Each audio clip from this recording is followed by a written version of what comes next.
This is a cautionary tale about one woman's struggle to restore the rights that women have lost. The women of Iran, the women of the world.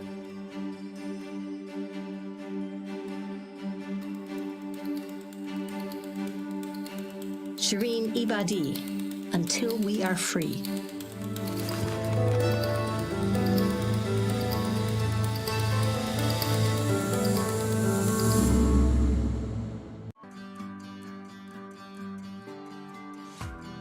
I'm inspired by the thousands of kids who participate in PeaceJam, who make the choice to be about positive change. In your own communities, go out there and find the harmony, because together, this is how we as young people are going to build a better world. Which is it? You want to sit on your butts and let everything pass you by, or do you want to be part of the solution and make this place a better world?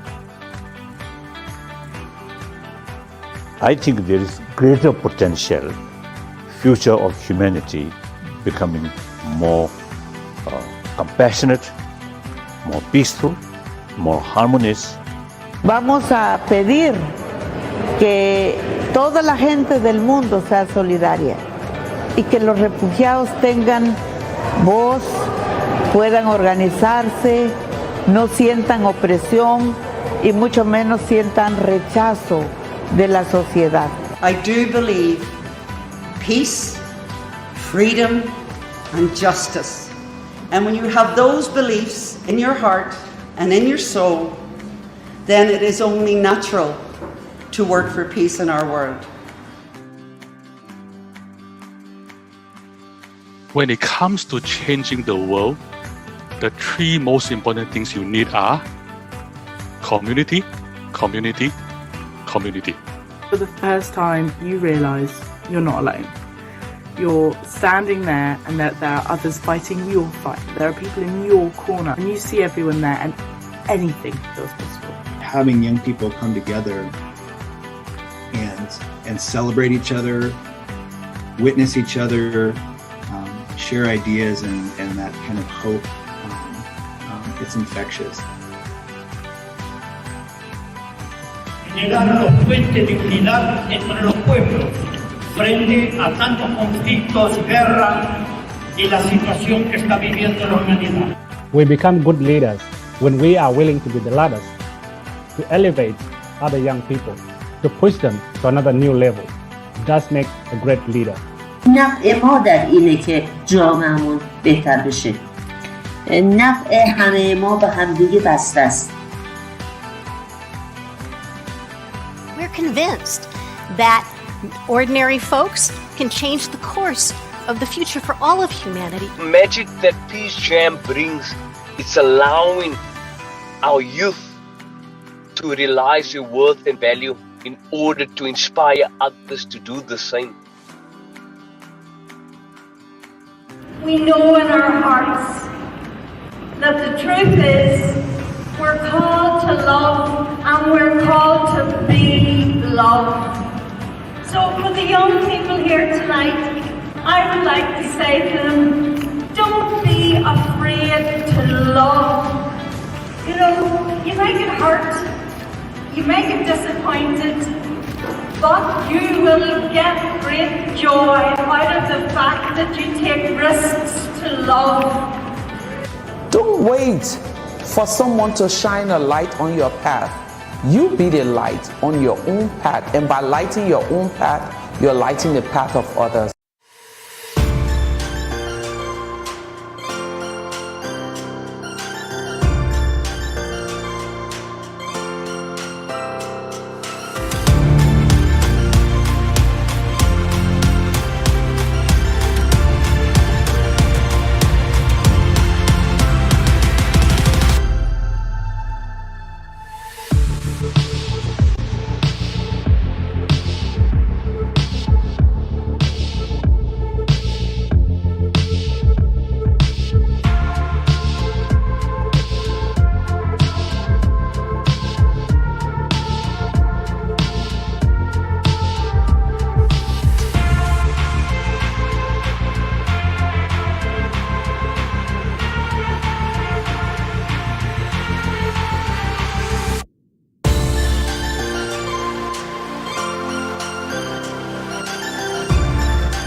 Hey, I'm Gene. Hi, I'm Kaya. And we're from PeaceJammers Southeast. We would like to wish you a happy birthday, Shirin Ebadi. Hola Shirin, I'm Carlos from PeaceJam Mexico, and I really want to send you a huge congratulations for your birthday. I hope to meet you really soon. You have a lot of people waiting for your visit here in Mexico. Bye bye. Congratulations. Happy birthday, Dr. Ebadi. Today is a very special day because it is a day that you were brought in this world to be an inspiration and a source of hope to millions. You were the second Nobel Peace Laureate that I ever met, and you are certainly an inspiration to me and countless other PeaceJam youth. And today, I just hope for you all the joy in the world, good health, and many more birthdays to come. Hello, Dr. Ebadi. My name is Mela. And I'm Michelle, and we just want to wish you a happy birthday from PeaceJam Southeast. It was such an honor meeting you in South Korea, and we hope to see you soon again at PeaceJam Southeast. Thank you. Bye. Bye. Happy birthday, Shirin Ebadi. Thank you for being a source of encouragement, a source of joy, a source of courage, an inspiration, a role model, an example of how to be fearless, how to be fierce, how to never give up, even in the face of struggle and challenge. You are a remarkable woman, an amazing woman, and I look to you as one of the Nobel laureates who is a light. So I hope that this year brings you joy, peace, blessings beyond measure, and I hope above all things that your life is safe and you're free to be all that you want to be, and that your life will soon be reflected in the lives of all the Iranians in the world, that those who live in Iran will be able to be free as you are working tirelessly to make this possible, and those all of you who are all together on this campaign, working together for the human rights in Iran, may you be blessed, may Shirin be blessed, and I hope that today is everything you want and more.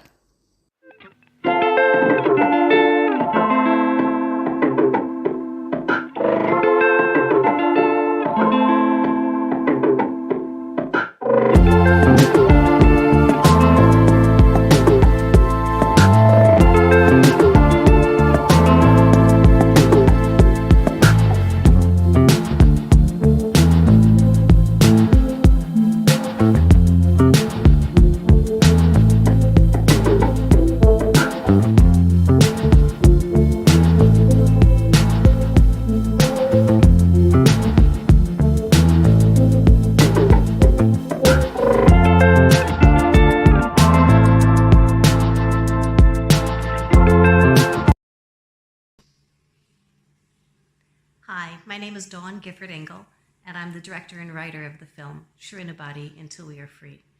And I really want to thank you for being here tonight and for watching this film.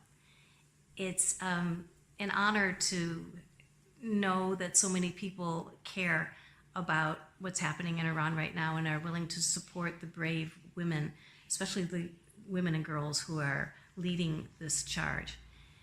I've known Shirin Ebadi for almost 20 years now. I met her right after she won the Nobel Peace Prize. We met at a women's conference in Kenya and in Africa.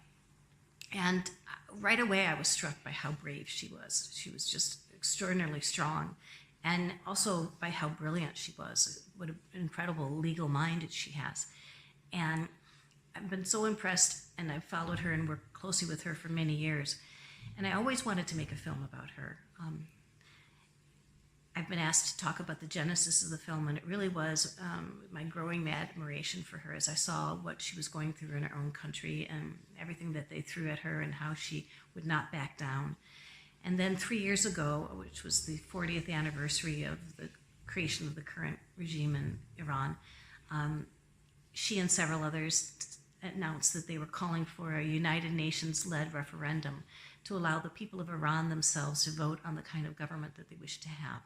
And I thought that that was just so incredibly brilliant and brave. So that was what made me say, now's the time. Now's the time to start making this film. For 3 years, we have been working together, Shirin Ebadi and myself, to capture what's happened in Iran, not just over the past 43 years, but really right from the beginning in the history of Persia, because most people don't have that background and they don't really understand much about the country and what the people are all about and what the people have recently been through. what you see when you watch this film is that women have been working and organizing for years to get to this place. Student organizations have been working and organizing for years to get to this place. And there was a lot of effort to try and reform things from within. And even though the Green Movement won the 2008 election, it was just stolen from them. So it's become clear with everything that's happened recently in Iran that the only way to change is to get a true democracy. And when they call for women, life, freedom, what they're really talking about is equal rights and freedom under a true democratic system. And so that's what people are risking their lives for right now in Iran. And we are thrilled that people are seeing this film because it'll help them to understand and it'll help them to take action. I hope that everybody who's here tonight will sign a petition.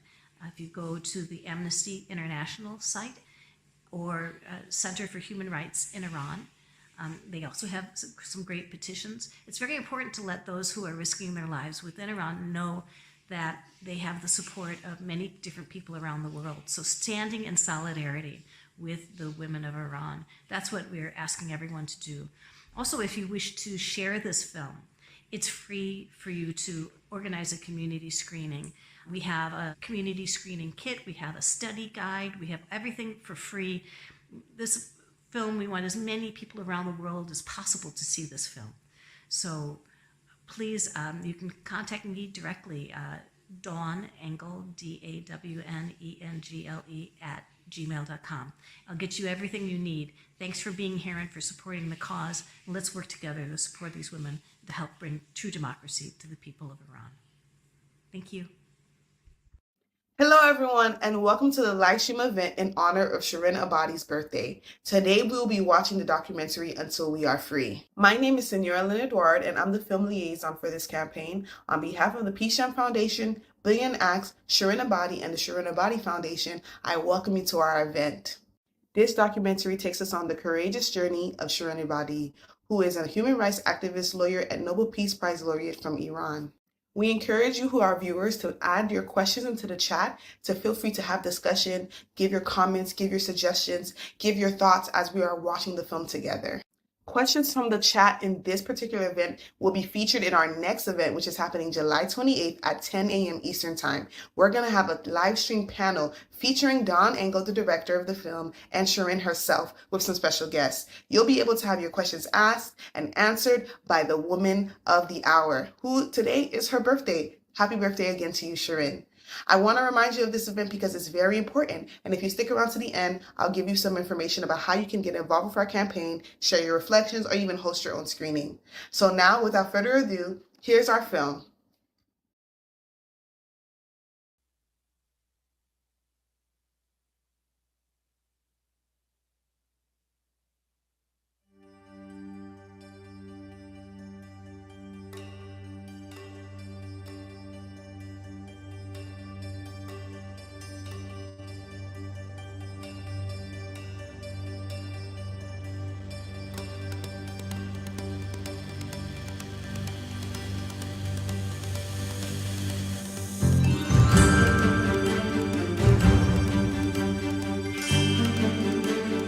"650 kilometers from the cradle of civilization, a little girl was born in the ancient city of Hamadan.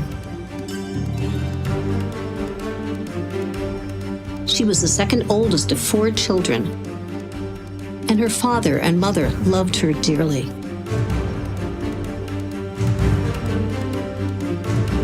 The next Nobel Peace Laureate, who I get the honor of introducing to you, and she's such an incredibly powerful and brave woman. She actually has been imprisoned for her work for the rights of women and children and for human rights in her country. And before she came here, her government was threatening to imprison her again. And the Nobel laureates on this stage and the human rights organizations around the world said, no, this woman must be free to be able to continue her work because she's making an incredible difference and the world supports her. And so please join us in our heartfelt welcome. We're so glad that she's here with us. We hope she remains free to do her work for the rest of her life. Shirin Ebadi of Iran.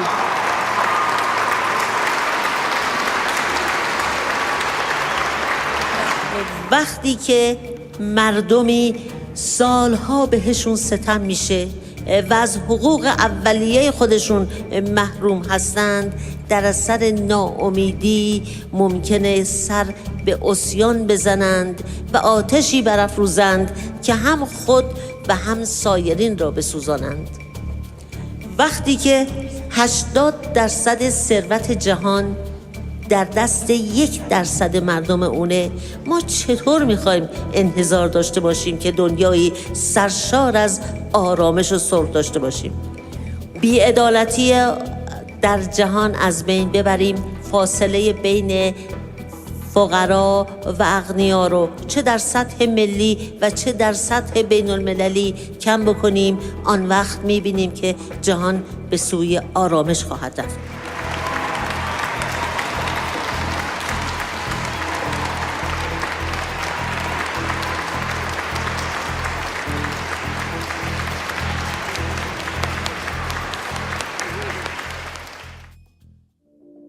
What is the position of women in Iran right now? زنان ایران از این قوانین خوشنود نیستن و به همین دلیل جنبش فمینیستی در ایران وسعت و عمق زیادی داره و من مطمئنم بالاخره زنان ایران موفق میشن. Shirin Ebadi has been found guilty. She is sentenced to 5 years in prison. زنده‌باد عبادی! زنده‌باد عبادی! زنده‌باد عبادی! زنده‌باد عبادی! زنده‌باد عبادی! She is questioning the laws of our country. و واقعاً قانون اصلاح باید شود.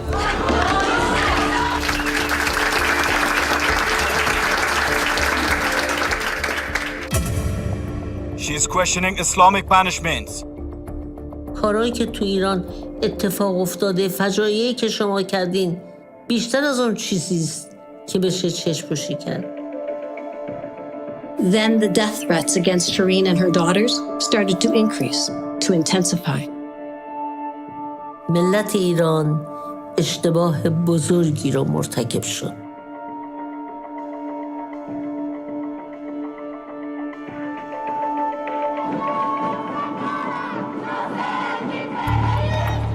As countries around the world continue to take away the rights of women.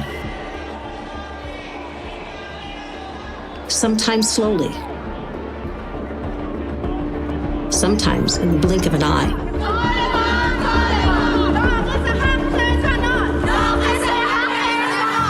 Shirin Ebadi, the first Muslim woman to ever win the Nobel Peace Prize, continues to fight for justice. This is a story about how quickly things can change, how fragile democracy and human freedom can be. This is a cautionary tale about one woman's struggle to restore the rights that women have lost. The women of Iran, the women of the world.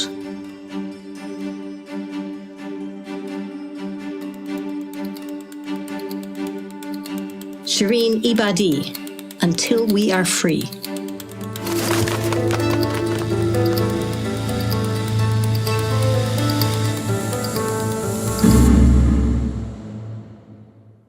از بچگی من فریفته چیزی بودم که بعدها متوجه شدم اسمش عدالته. وقتی بچه بودم و میدیدم توی خیابون 2 بچه با هم دعواشون میشه، بدون که بفهمم دعوا سر چیه، میرفتم به کمک کودکی که داشت کتک میخورد. بچه بسا خودم هم وسط این دعوا کتک میخوردم. من وقتی که بچه بودم بسیار شیطون بودم. به قول مادرم از دیوار راست بالا میرفتم. 3 بار فقط سرم شکست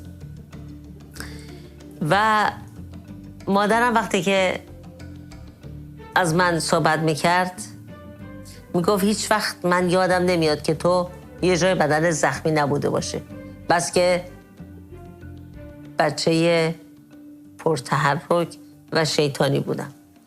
ما 3 خواهر و 1 برادر بودیم. همون حقی رو برادرم داشت که ما داشتیم. ما همه یکسان بزرگ شدیم و به هیچ وجه برادرم آزادتر از ما زندگی نمی کرد. پدرم یک فمینیست واقعی بود. البته مادر منم همینطور بود. اما مهم پدر خانواده بود که اینقدر افکار خوبی داشت. اما این بچه شیطان آرزوهای خودش رو هم داشت. اون موقع من فکر میکردم مهمترین فرد دنیا معلم ریاضیه و من دلم میخواست مهمترین فرد دنیا بشم، یعنی بشم معلم ریاضی. من توی یک خانواده مسلمان مدرن به دنیا آمدم. پدر و مادرم نماز میخوندند و پراکتیس میکردن.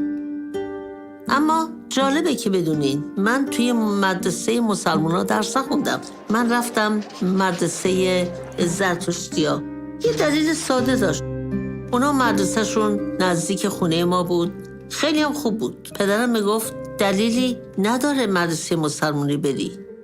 ما شیعه هستیم، اونا هم زرتشتی هستن. هم ما خوبیم، هم اونا خوبن. و واقعا این طرز تفکر همیشه در زندگی من تأثیر داشته. همه ادیان رو برابر و خوب میبینم. اینطوری بار آمدم. اون چی که از بچگیم یادم میاد منزل مادر بزرگه. تو باغ مادر بزرگ قایموشک بازی میکردیم. شبا که برمیگشتیم خونه دستامون چسب ناکی و لباسامون پر از لکه های درخت توت بود. هنوزم بوی یاس گلدار مادر بزرگ و مزه هلو، گیلاس، انار و آلوهای اون باغ رو حس میکنم. ولی تو باغ بود، تو باغ مادر بزرگ. همه فامیل جمع میشدیم. اونجا بازی میکردیم، میخندیدیم، غذا میخوردیم، آواز میخوندیم. ما تو تهران زندگی میکردیم، اما از هر فرصتی استفاده میکردیم که برگردیم همدان. خاطرات بچگی من از باغ مادر بزرگ مثل یک رویاست. یه شب خوب به خاطر دارم. پدر مادرم خیلی نزدیک رادیو نشسته بودن. جذب رادیو بودن. ظرفای مسی خرما و پسته دست نخورده جلوشون بود. صورتهاشون خیلی خوب یادم میاد. همینطور صدای جدی مادر بزرگمون. حتی به نظر من رادیو یه چوبی هم داشت میرخشید. نگاه اونا در ذهنم هنوز نقش بسته. این یک روزی بود که مصدق از کار برکنار شد. روزی که اولین رهبر دموکراتیک ایران به وسیله کودتایی که CIA ترتیب داده بود برکنار شد. پدر منم که از طرفداران پروپا قرص نخست وزیر بود از کار برکنار شد. او هیچ وقت بعد از این تاریخ مقام مهمی به دست نیاورد، ولی هیچ وقت هم به ما توضیح نمیداد که چه اتفاقی افتاده. چرا روزا تو خونه میمونه و غرق سکوته؟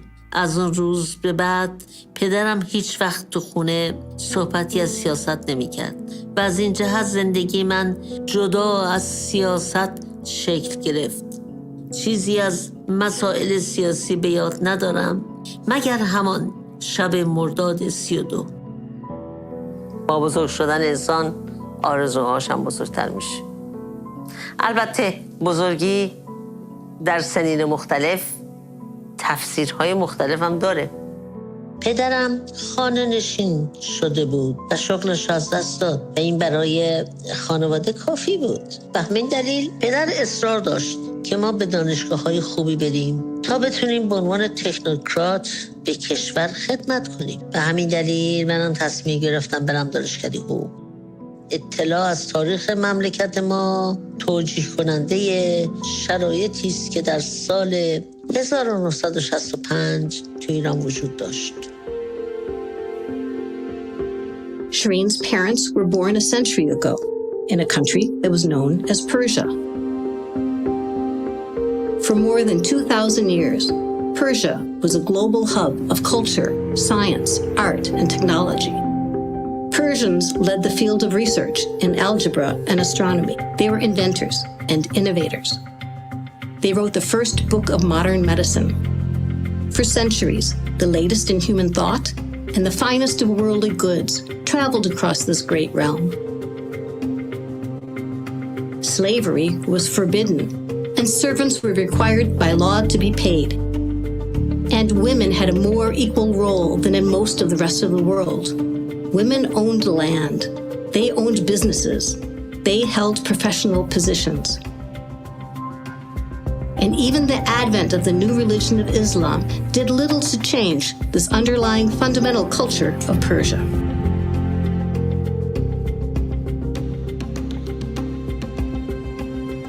اجازه بدین اعتراف کنم. از کودکی آرزوهای بزرگ داشتم. من ایرانیم. از نوادگان کوروش بزرگ.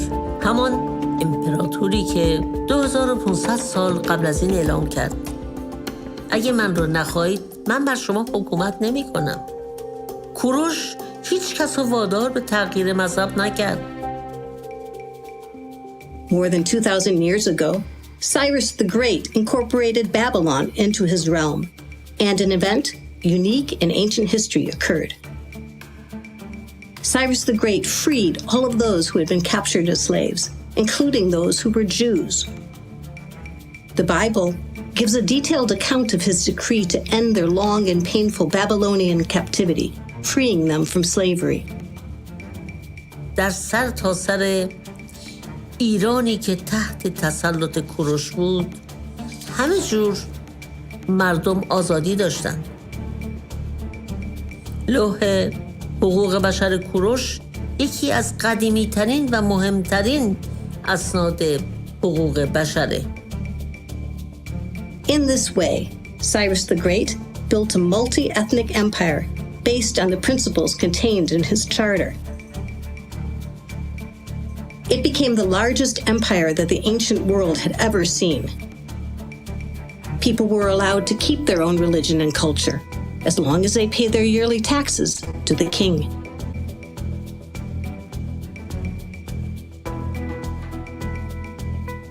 اجازه بدین یک قصه قدیمی رو براتون بگم. خداوند در آسمان هفتم بود و حقیقت آینه‌ای بود در دستان خدا. از آسمان هفتم آینه به زمین افتاد. هزاران تکه شد. هر تکه آن به خانه ای رفت و هر کس تکه ای برداشت. بنابراین حقیقت نزد همه است. هر کس قسمتی از حقیقت رو می‌بیند. Cyrus the Great and other Persian kings were disciples of the ancient religion Zoroastrianism. They believed in one God, in good and evil, in heaven and hell, and in a final judgment day. Zoroastrianism strongly influenced the way the Persians governed their empire. Persian King Darius the Great was inspired to create a grand city which embodied this cosmic balance, Persepolis. It was one of the greatest architectural achievements of the ancient world. From its gate of all the nations to its royal terrace and hall of court, it was quite literally the richest city under the sun. When Alexander the Great burst forth from Macedonia to conquer the known world, he conquered all of Persia in just 12 short years, and he burned Persepolis to the ground. But he died when he was only 32 years old, and his generals then simply adopted the Persian system of governing the empire, more or less. Yet years of infighting between these generals and their successors caused the empire to decline. Very soon, the next great Persian empire, the Parthians, rose up and began to reclaim all of Persia's old territories. Early Persian culture reached its peak under the Sassanid Empire, which lasted for 400 years. Persian rugs, roses, and perfume were the finest in the world. The first ceramics, the first orchestra, the game of polo, all came from Persia. And Persians continued to build the walled gardens that were invented by Cyrus the Great himself, using a water supply system called a qanat, which allowed a garden to be planted in a beautiful symphony of harmony. He called it a paradisa, and this word, once westernized, became known worldwide as paradise. معمولاً هیچ جامعه‌ای ایدئال مطلق نیست. این طبیعی است که مشکلات همه جا وجود داره. منتها شدت و ضعف داره و نوعش عوض میشه. When Shirin's grandparents were young, many in Persia, including the Muslim clerics, joined together to turn their country into a constitutional monarchy. One step closer to democracy and to the governing structure of other European countries, where the main power rested with the parliament and prime minister. The king, or the Shah, as it was known in Persia, the king became more of a ceremonial position. Then, in 1909, oil was struck at last, and drilling commenced.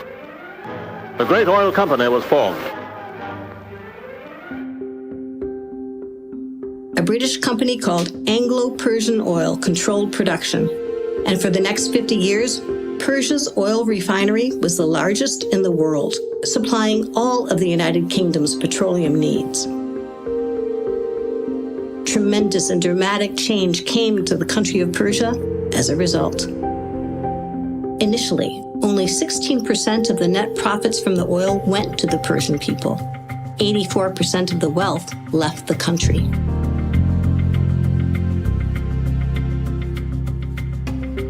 "12 years before Shirin was born, Persia changed its name to Iran. Soon after, the Anglo-Persian Oil Company became known as British Petroleum. هر اتفاقی که در یک جای جهان بیفته در جای دیگر هم موثره. هر گوشه از اون آتش بگیره به سایر نقاط نیز سرایت میکنه. During World War II, British troops occupied southern Iran in order to protect Britain's oil investment. And as the country struggled to recover from the war, a leading lawyer named Mohammad Mossadegh tried to negotiate a 50-50 split of oil profits with British Petroleum, but his offer was rejected. He became the first ever democratically elected prime minister in the history of Iran, and his parliament voted to nationalize the oil industry. To many, he was a national hero, but the retribution was swift. Within 3 years, British and American intelligence agencies orchestrated a coup, a government takeover, and they brought back the Shah, who they thought they could control, in his place. از بچگی من فریفته چیزی بودم که بعدها متوجه شدم اسمش عدالته. بعدها همین حس باعث شد که من به دانشکده حقوق برم.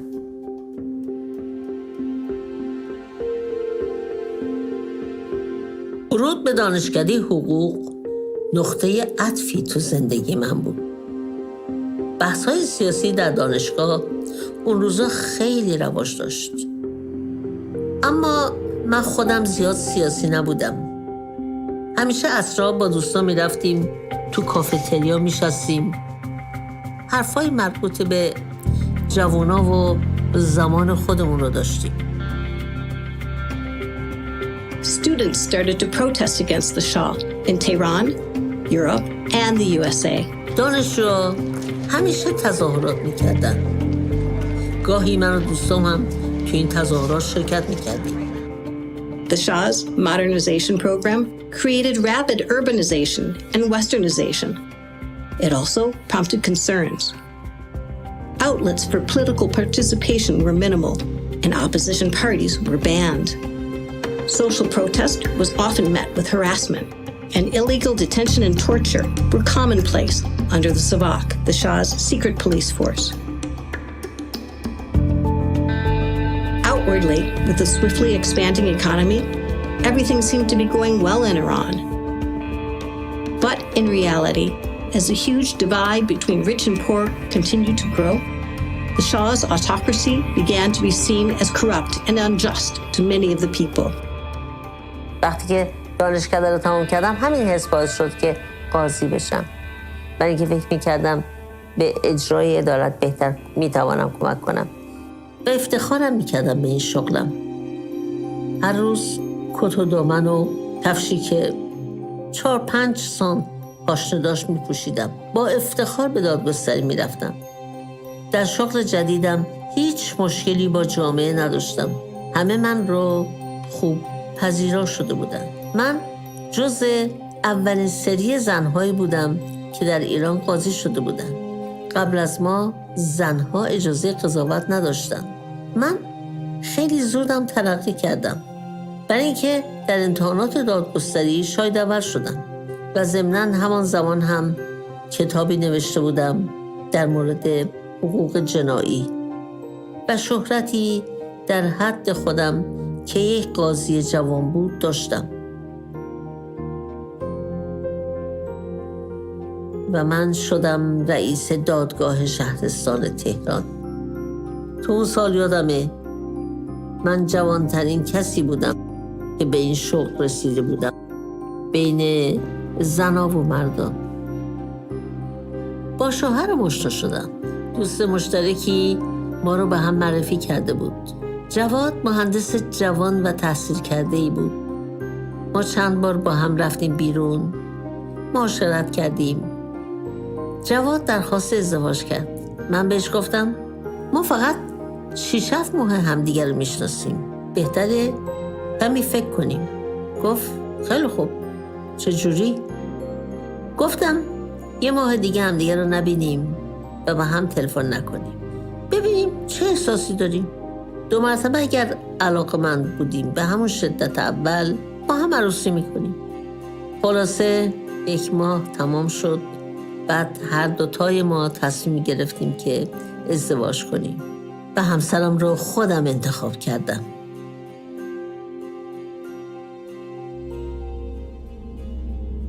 That same year, 1974, the Shah made a fateful decision to push OPEC to raise oil prices dramatically.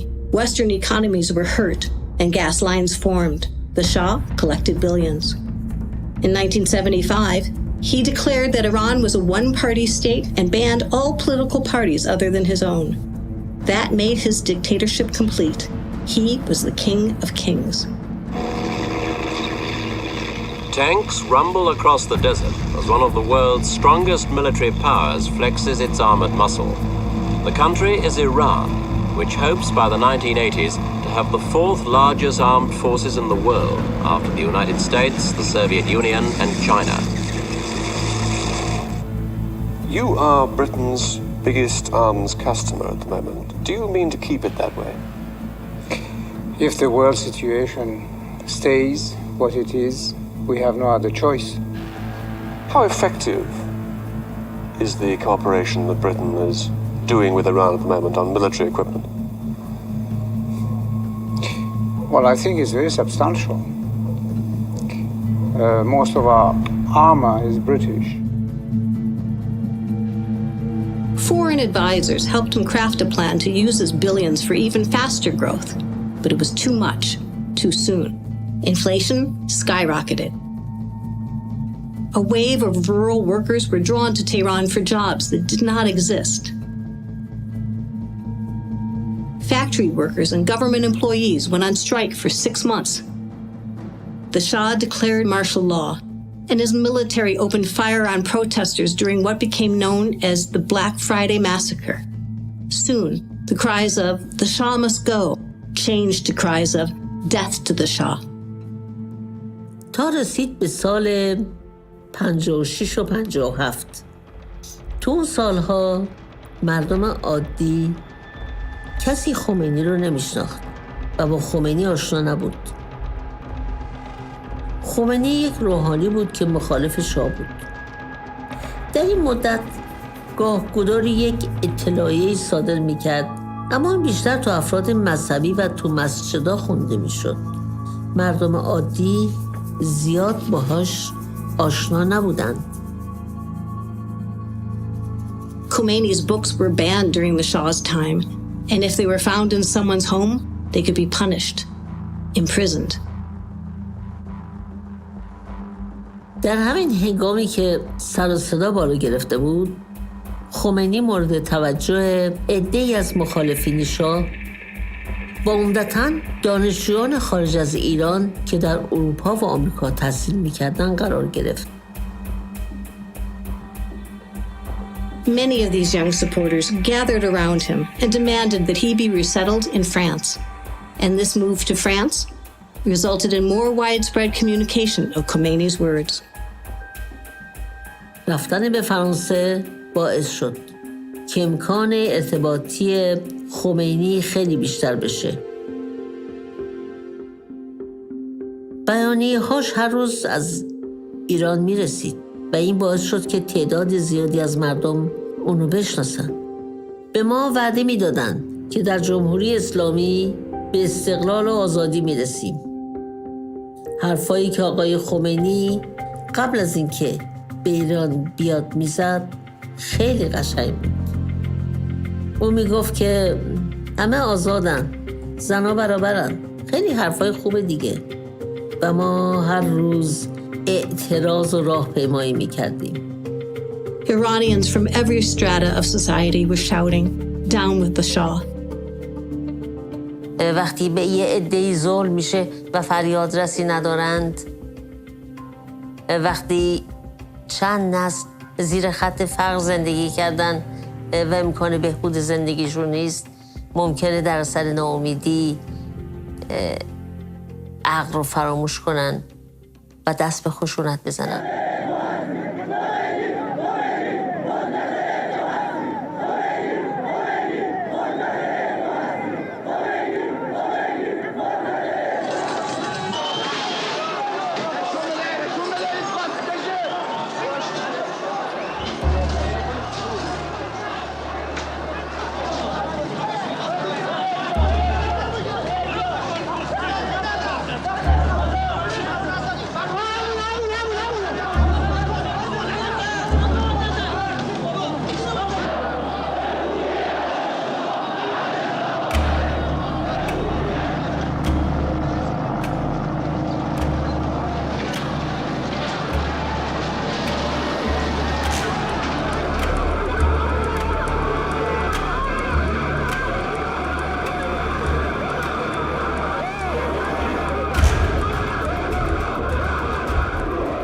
Chaos reigned in the streets of Iran, and in January of 1979, the Shah abruptly left the country. I am happy, very happy that Shah in Iran.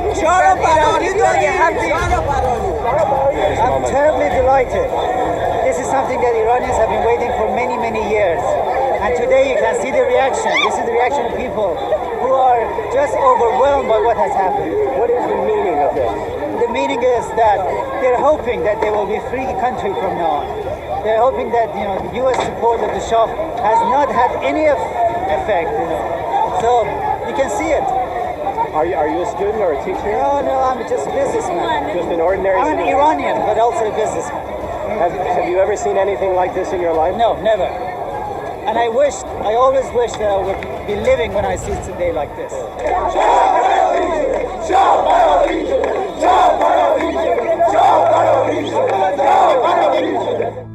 2 weeks later, Ayatollah Khomeini flew to Iran.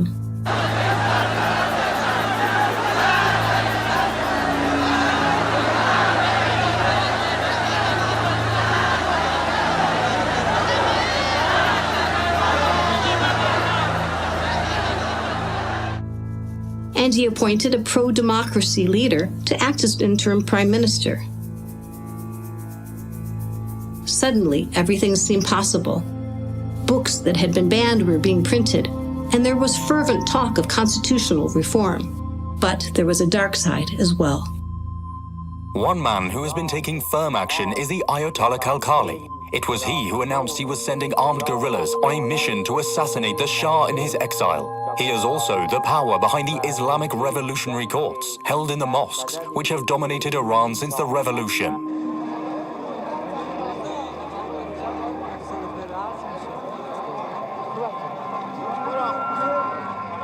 At this Islamic court in Tehran, the chief defendant was a former officer of the Savak, the Shah's secret police, on various murder and torture charges.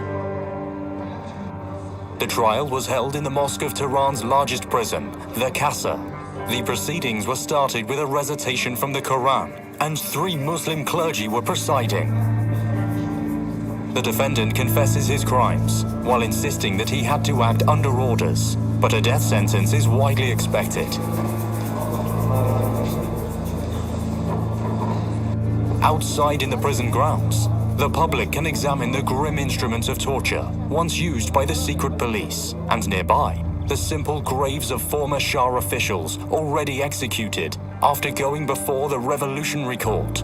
There have been over 300 executions since the court started in February, mostly from murder and torture of political opponents of the Shah, and more executions are expected. A line of fresh graves lies waiting. Many people wanted to act fast to reform the Constitution. But then, in a surprising announcement, Ayatollah Khomeini declared that he had already drafted the new constitution himself, one designed to take Iran in a different direction, to become what he called an Islamic republic. What they mean exactly, we still don't know. I mean, we don't always know. I am a Muslim, I know a little bit about Islam, certainly, like any other Muslim. But, it depends very much about how they are going, who is going to interpret what in relation to that and that article, the limitations of Islam are. Within 6 months, national elections were held and his new constitution was adopted. But I'm just vote for Imam because he said yes, and I should follow him. That's my only thing. Yes, you trust. Just, I trust him, yes. The former Shah, who was suffering from cancer, sought refuge in the USA for cancer treatment. A huge gang of young men reacted with rage and stormed the U.S. Embassy, taking the staff hostage. The interim prime minister and his entire cabinet resigned in protest when Ayatollah Khomeini decided to support the taking of American hostages. And by December of 1979, Iran was firmly in the hands of the hardline clerics. اولین مسئله که برای من پیش آمد این بود که درست چند ماه بعد از انقلاب من روزی در دادگاه نشسته بودم، دیدم که پستچی اداره آمد و یک پاکتی دست من داد. خوندم دیدم که نوشتن که شما دیگه رئیس دادگاه نیستی. اون موقع حدود 50 تا زن قاضی در ایران بودن. همه ما شدیم کارمند اداری. حتی من شده بودم منشی دادگاهی که روزی رئیسش بودم. فقط به جرم زن بودن. 7 months later, Iran's old enemy, Iraq, under the leadership of dictator Saddam Hussein, decided to take advantage of the tumultuous change taking place. Saddam Hussein's army invaded Iran. Ayatollah Khomeini called on the entire nation of Iran to mobilize, calling it the sacred defense. Iraq had the greater military force. Khomeini's Revolutionary Guard had decimated the Shah's former army leadership through execution and imprisonment. But Iran had a population that was 3 times as large as Iraq. Untrained but passionate young volunteers, some as young as 12 years old, came forward from across Iran to defend their homeland. They joined the Basij volunteer force, and they were used as human waves.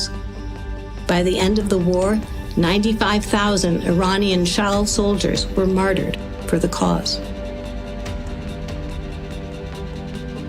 In that same year, Sharia law was implemented in Iran. اولین بار این قانون رو توی یک روزنامه خوندم. بار اول باورم نمیشد. فکر کردم حواسم نبوده، اشتباه خوندم. 2 مرتبه از اول شروع کردم بخوندم. گفتم نه، حتما میخواستن یه چیز دیگه ای بگن. یه بار دیگه خوندم و بار سوم که خوندم متوجه شدم نه، درسته. همین قوانین رو تصویب کرد. In 1982, Saddam Hussein offered a truce. Ayatollah Khomeini vowed to fight on, to invade Iraq, and to turn that country into an Islamic republic as well. ولی حالا که نتایج انقلاب رو میبینم عمیقاً متاسفم. ملت ایران اشتباه بزرگی رو مرتکب شد. Life during the 8-year-long Iran-Iraq war was terrifying and tragic. Iraq began what it called the War of the Cities, with random shelling of all of the major cities of Iran. People running for shelter as bombs fell out of the night sky. Wave after wave of young men continued to be used as cannon fodder to clear the fields full of landmines. Saddam Hussein violated international law repeatedly by using chemical weapons to attack both soldiers and civilians. And when the war ended, not 1 inch of territory had been gained by either side, at a cost of $350 billion and at a cost of more than 1 million lives. بایستی جوانها رو با حقایق دنیا آشنا کرد، ولو اینکه این حقایق زیبا نباشن. باید بگیم جنگ یعنی چی؟ و خسارات جنگ تا کجا میتواند ادامه داشته باشد. And yet, during those wartime years, there were still some moments of sweetness. Shirin's first daughter, Nagar, was born in 1980. Her second daughter, Narges, was born in 1983. And just one day after her required 15 years of government service was completed, Shirin applied for early retirement from her sham job as a clerk. She began to spend more of her time on a dusty plot of land that she and her husband had purchased soon after their wedding, planting rows and rows of fruit-bearing trees and the sweet-smelling, night-blooming jasmine of her childhood. Over time, they transformed it into an orchard, a refuge of their own, far, far away on the outskirts of Tehran. Here, they would gather for family celebrations and watch their daughters grow. که فکر کردم من بایستی کاری بکنم. من اولین سوالم یعنی مسئلم این بود که نسل جوان از جمله دختران من از من سوال میکنن چه کار کردیم واسه ما؟ من که تقریبا از ماهای اول انقلاب از انقلاب ناامید شده بودم و راهمو جدا کرده بودم، فکر کردم کافی نیست، بایستی کاری بکنم برای جبران اشتباهاتم. همینجا توضیح بدم من عضو هیچ حزب سیاسی نبودم، جزء گروهی نبودم، اما من مثل میلیون ها نفر ایرانی تو راهپیمایی ها شرکت میکردم و میگفتم زنده باد خمینی. و این اشتباه بود. باید اشتباه خودم رو جبران میکردم. بنابراین فکر کردم دفتر وکالتم رو باز بکنم و از اون موقع متمرکز شدم روی دفاع از قربانیان نقض حقوق بشر مجانی. و بعد وقتی که انقلاب اسلامی در ایران شد و گفتن زن نمیتونه قاضی بشه و من شغلم رو عوض کردم و وکیل دادگستری شدم، همین حس باعث شد که در زمینه حقوق بشر فعالیت کنم. The tragic gang rape and murder of a 14-year-old girl hit Shirin hard. She wasn't able to win justice for the victim or her family. هر وقت احساس میکنم که عدالت اجرا نمیشه قلبم درد میگیره. Shirin decided that she was also going to focus on the rights of children and of women. با کمک چند تا از دوستام انجمن حمایت از حقوق کودکان رو درست کردم. Soon, they were asked to take on an explosive case, the death of 8-year-old Ariane Golshani. There were burn marks on Ariane's body. Her skull was fractured, her arms were broken, and she weighed only 35 pounds. She had been killed by her father. Under Iranian law, the husband got custody of any child after a divorce. So the court gave Ariane to her father, even though he was a convicted criminal, even though her mother fought for custody of Ariane, documenting his abuse of the little girl.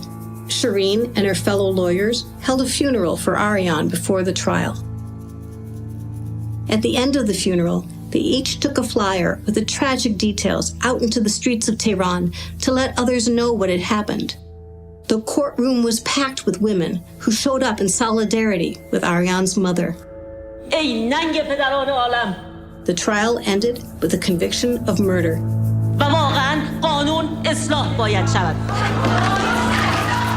And under pressure from women across the country, Iran's parliament decided to change the law. A court can no longer automatically give custody of a child to an unfit father.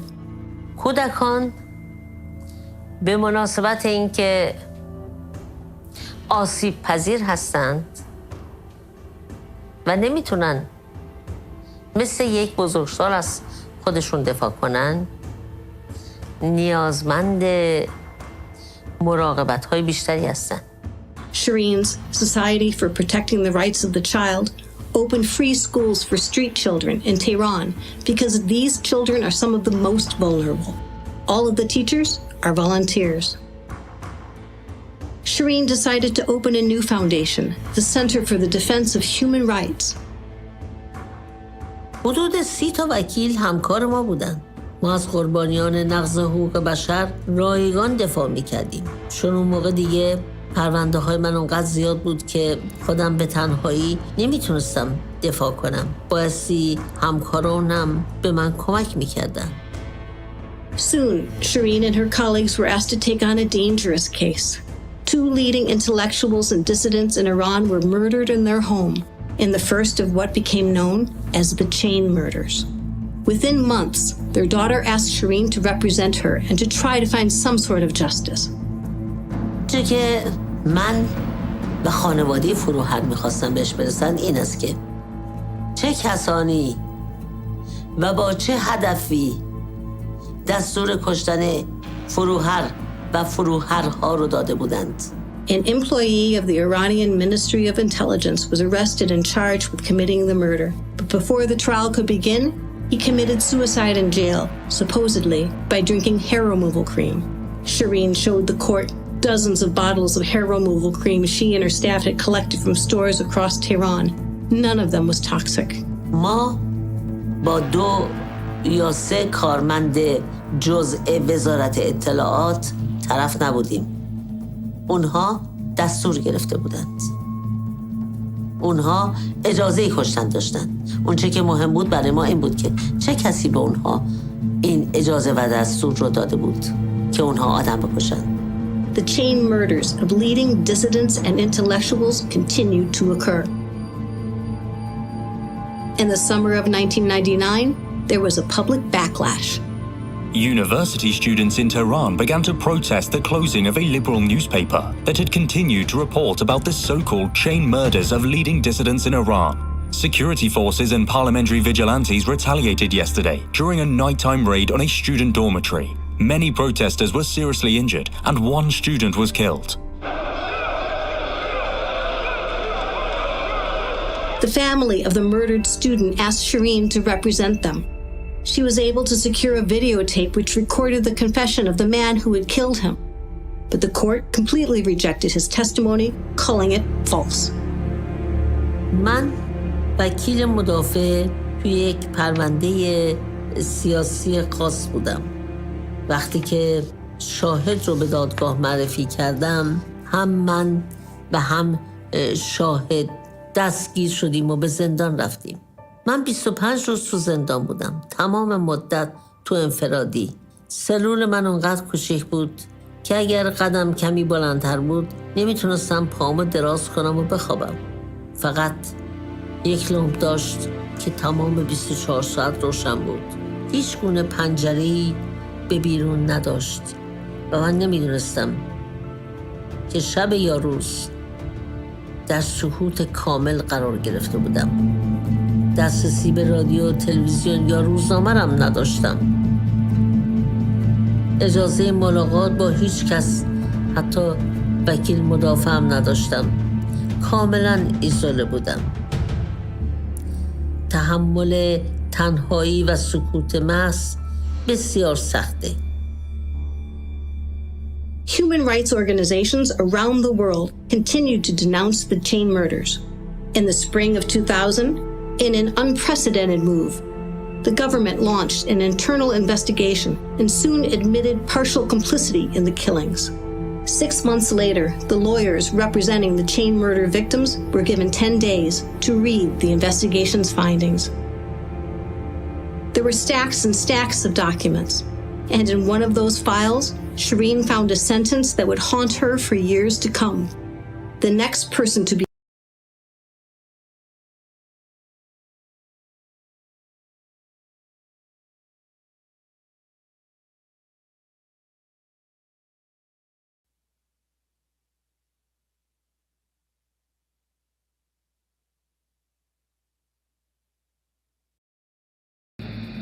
من با فرد کار ندارم. من با سیستم اداره زندان کار دارم. کمپین دارن این رو تمرین میکنن. این هم تمرین برای دموکراسی هست. Work on the 1 million signatures campaign. Instead, she was arrested at the Tehran airport and sentenced to 3 years in prison for allegedly threatening the national security. Then, the government of President Ahmadinejad started to come after Shirin herself. In December of 2008, a celebration at Shirin's Center for the Defense of Human Rights was disrupted by police. They said that the gathering was banned and that the Center for the Defense of Human Rights must shut its doors forever. Their files and computers were confiscated. Human Rights Watch issued a report saying that it was extremely concerned about the safety of Shirin Ebadi after both her home and her office were attacked by a pro-government mob. But the campaign for human rights for the women of Iran continued on.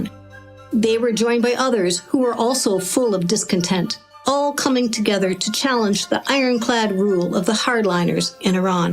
They were all struggling for reform. And in the run-up to the presidential election in 2009, this movement was ascendant. خب طبیعی هست چون زن هستم اولین چیز تساوی حقوق زن و مرد هست، آزادی بیان هست که بسیار مهمه. همه چیز در پشت آزادی بیان در واقع مخفی هست. به عنوان یه جوان ایرانی به آقای موسوی رأی میدم و در تبلیغات ایشون شرکت کردم به خاطر اقتصاد مملکتمون، به خاطر آزادی جوانان. میرحسین موسوی، نه اینکه حتما اون چیزی که ما می‌خوایم باشه، ولی به این دلیلی که حداقل بین کسایی که از همه بهتره و حداقل اینه که این وضعیت رو عوض کنه. ما این وضعی که الان هست رو نمی‌خوایم، هیچ کس نمی‌خواد.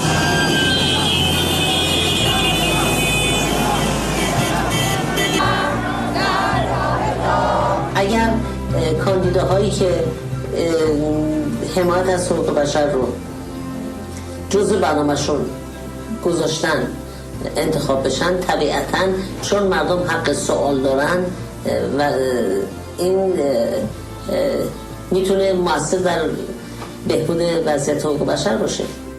Shirin's youngest daughter, Narges, left to attend McGill University in Canada, following in her sister's footsteps. And on the day before the 2009 presidential election, Shirin left the country for a speaking tour in Europe. The reformist candidate, former Prime Minister Mousavi, had more supporters than President Ahmadinejad. Violations of basic human rights had more than tripled during his first term as president. When the election was held, Mousavi declared victory.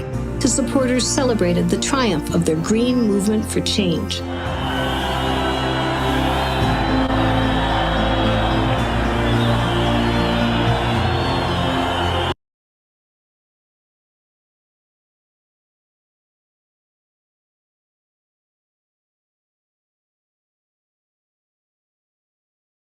president. When the election was held, Musavi declared victory. His supporters celebrated the triumph of their green movement for change.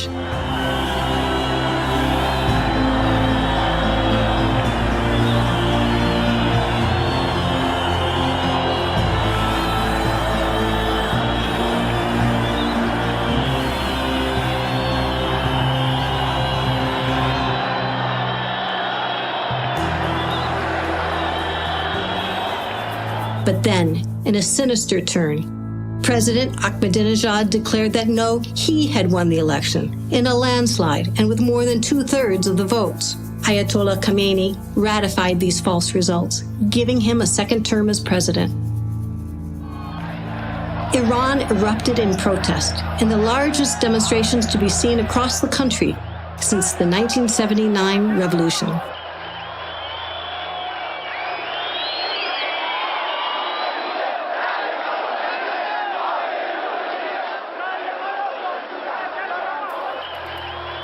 Shirin's friends urged her to stay in Europe and to tell the world what was going on. مردم ایران با مسالمت و آرامش خواهان آزادی برای ایران و دموکراسی برای ایران هست. She appealed to the European Union and to governments around the world. من از آقای بانکیمون درخواست کردم که نماینده‌ای مخصوص جهت بررسی اوضاع ایران تعیین بکنن و به ایران بفرستن و الان هم از پارلمان اروپا این درخواست رو دارم که هیئتی رو بفرستند تا با بررسی اوضاع مشخص بشه که حقیقت چیست. But her efforts failed. An unprecedented government crackdown began in Iran with waves of arrest and imprisonment. Shirin continued to travel the world, telling everyone she could what was happening in Iran. به اظهارات دولت من اعتمادی ندارم. I have no trust in what the government says. The Iranian government retaliated by invalidating Shirin's husband's passport so that he could not leave the country and join her. Both her husband and her sister were arrested and sent to prison. The government confiscated everything that Shirin owned, including her home and her office, including her father's house, even including her Nobel Peace Prize. We are shocked by the actions of the Iranian authorities. Shirin Ebadi has done nothing wrong. And we think that she's being punished in a totally illegal way. And not only is she being punished, but her husband, friends, and family members have also been punished. This is totally unacceptable. This is the only example we have of the diploma and the medal being confiscated by the authorities. Nasrin was arrested, charged with spreading propaganda, and sentenced to 11 years in Evin prison. Narges was arrested, charged with acting against the national security, and sentenced to 11 years in Evin prison as well. The only thing that Shirin could save was her garden, her family orchard. A friend agreed to purchase it when the Iranian government put it up for auction. His family now gathers there to laugh, to play, and it still remains a refuge from the storm. 3 months later, in the cruelest blow of all, the government of Iran set a trap for Shirin's husband, Javed, who was home all alone and in despair after being released from prison. اینقدر مشکلاتی که برای همسر من پیش آورده بودن واقعا غیر قابل باوره. تمام این مسائل باعث شد که این مرد خورد بشه. خیلی عذاب کشید. شوهر من جواد اصلا اهل سیاست نبود، اما خب با کارهای منم مخالف نبود. ما زندگی خوبی داشتیم.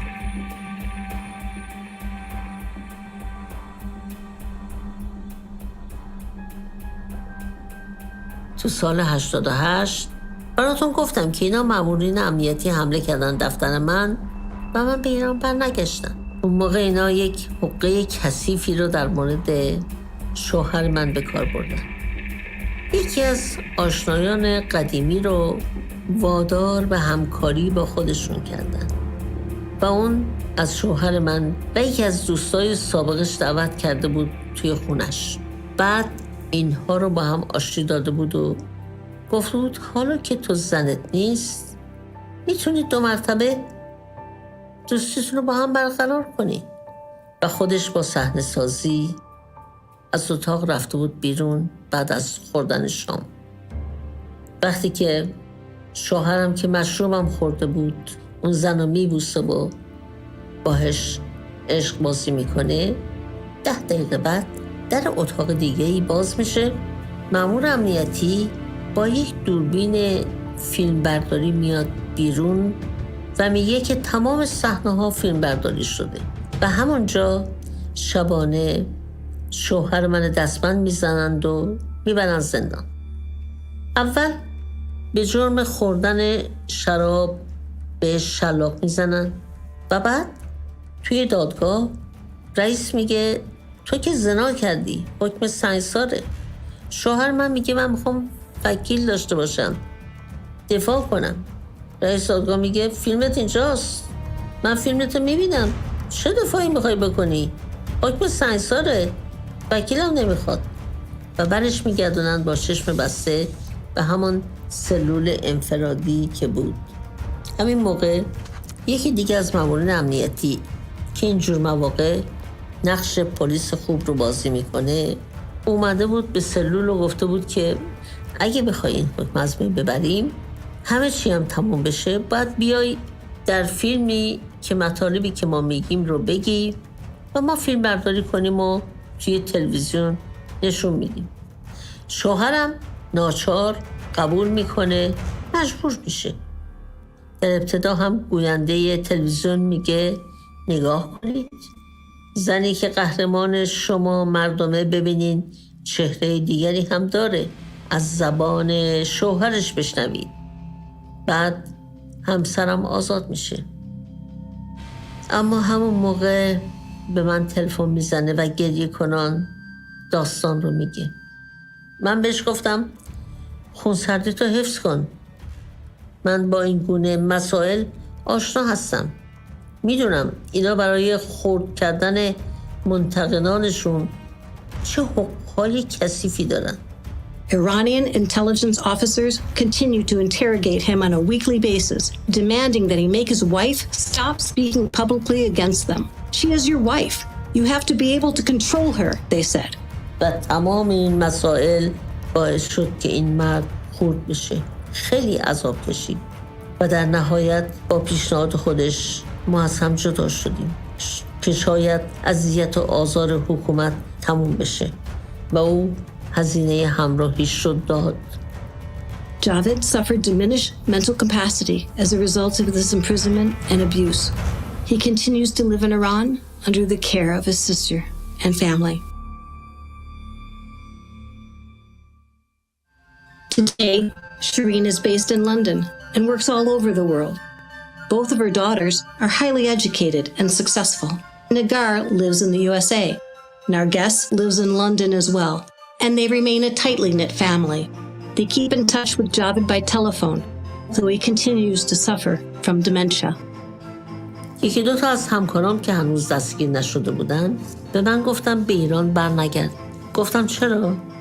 گفتم برای اینکه تو ایران مفید نیستی. خارج از ایران تو میتونی مفیدتر باشی.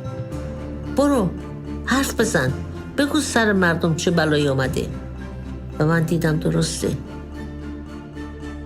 و من بهترم همه جای دنیا سخنرانی باید بکنم. طی مدت مامورین ایران چند بار به من مراجعه کردن، یعنی پیغام دادن که اگه ساکت بشم همه اموالمو پس میدن، مسئله نیست. من گفتم نه، تحت هیچ شرایطی ساکت نمیشم، برای اینکه کارهایی که تو ایران اتفاق افتاده، فجایعی که شما کردین بیشتر از اون چیزیست که بشه چشم‌پوشی کرد. Shirin focuses on the Nobel Women's Initiative that she co-founded with Jody Williams, which helps female activists fight for equal rights in many different parts of the world. and she works closely with her fellow Nobel Peace Laureates to support equal rights for women in Muslim countries and in all countries, regardless of the religion or culture. اون چیزی که باعث تبعیض علیه زنها میشه مذهب نیست، بلکه فرهنگ پدرسالاره که برابری انسانها رو قبول نداره. من وقتی که میگم فرهنگ پدرسالار منظورم جنس مذکر نیست، بلکه منظورم فرهنگی است که برابری انسانها رو قبول نداره. چون این فرهنگ برابری انسانها رو قبول نداره، نه تنها به زن ستم میکنه بلکه دموکراسی رو هم نمیتونه تحمل بکنه. کشورهایی که وضعیت دموکراسی در اون بهتره، وضعیت زنها به نسبت بقیه کشورهای غیر دموکراتیک بهتره. من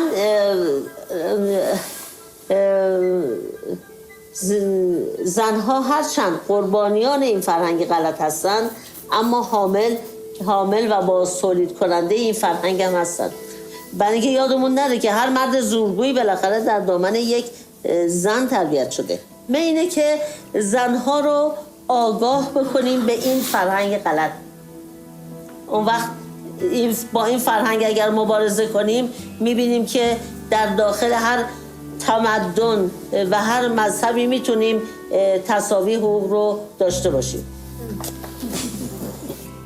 Yet, her most important work continues to be her fight for human rights for the people of Iran, as perhaps the world's leading critic of Iran's Islamic Republic.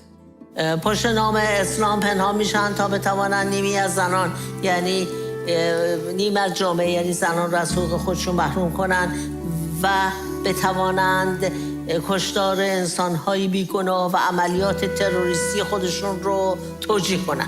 As Iran's leaders become less popular at home, in this twilight of the Iranian Revolution, they have become even more cruel.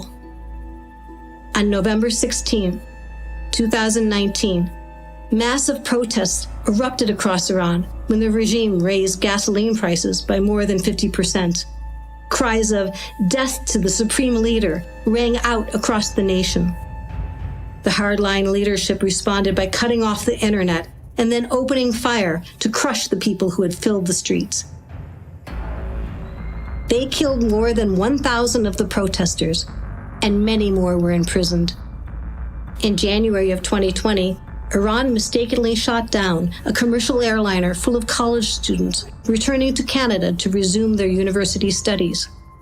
Then they denied responsibility for the crash of the airplane, full of bright young Iranians whose lives were cut short so tragically. Protesters filled the streets of Iran once again, and many of them are now locked up in Iranian prisons as the government struggles to contain popular dissent. Iran's mishandling of the pandemic and its aftermath has now pushed the majority of the people of Iran to the brink. They no longer support the 40-year-old experiment of an Islamic republic. Shirin Ebadi is calling for a UN-monitored referendum on changing the Iranian constitution, so the people of Iran themselves have the opportunity to eliminate the unelected office of supreme leader and to create a secular democracy instead. اما به عنوان یه ایرانی میتونم بگم شرم بر دیکتاتورها و مخصوصا دیکتاتور ما که برای اینکه در قدرت بمانه چطور از منافع ملی صرف نظر میکنه. مردم میدونن که در ایران به طور متوسط هر روز 1 نفر اعدام میشه، یا زنان به خاطر تقاضای ساده‌ای مثل تماشای فوتبال به زندان میرن، یا اینکه پدری میتونه تو خواب سر دخترش رو ببره به بهانه قتل ناموسی و از تخفیف قانونی هم استفاده کنه، و یا اینکه صدها زن در حال حاضر زندان هستن به خاطر اینکه حجاب تحمیلی رو رعایت نکردن. Nasrin agreed to defend these women in court. The government of Iran retaliated by sentencing Nasrin herself to 38 years in prison and 148 lashes. Narges continued to speak up for the families of the protesters killed. The government retaliated by sentencing her again to 8 years in prison and 70 lashes. in a trial that was only 5 minutes long. The majority of college graduates in Iran are women, and the hardline clerics are determined to keep them in line. If they ever do receive greater rights, they may very well lead the charge to bring the current regime down. ما مردم ایران مبارزه می‌کنیم برای دموکراسی و می‌دانم که روزی پیروز می‌شویم.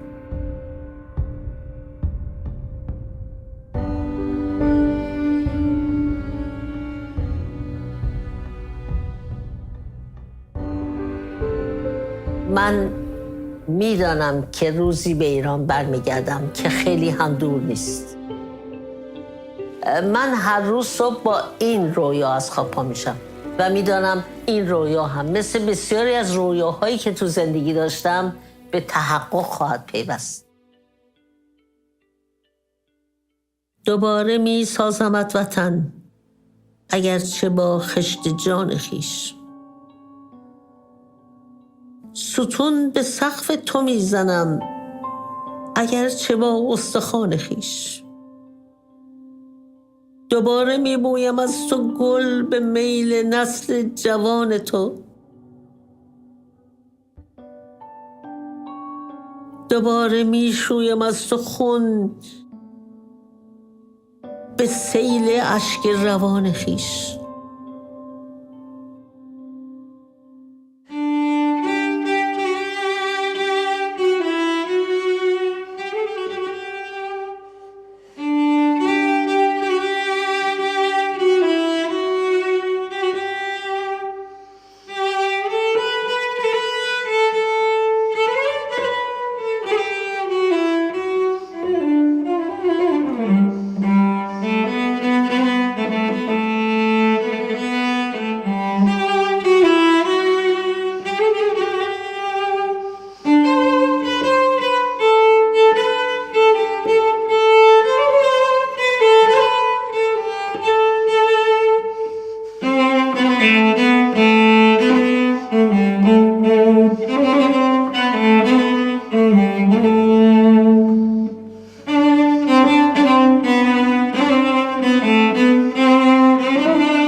Enjoyed the streaming of Shirin Ebadi Until We Are Free. I hope that you're leaving inspired and full of courage and that this has shed a light for you. As we conclude today's event, I want to invite you to show your support and join us in our campaign. If you want to share your reflection, maybe a video, a blog, an art piece, or anything creative regarding how this film has impacted you, how this film has made you feel, or your thoughts on Shirin and what's going on in Iran, you can, one, contact me directly at community@peacejam.org, or you can go on to billionacts.org and read my blog post that describes various ways and how you can get involved.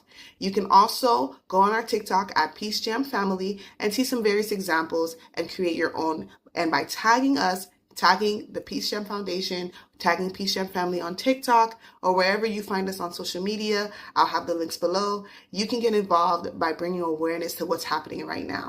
I would love to have your participation. And if you have any questions or concerns, feel free to contact me directly.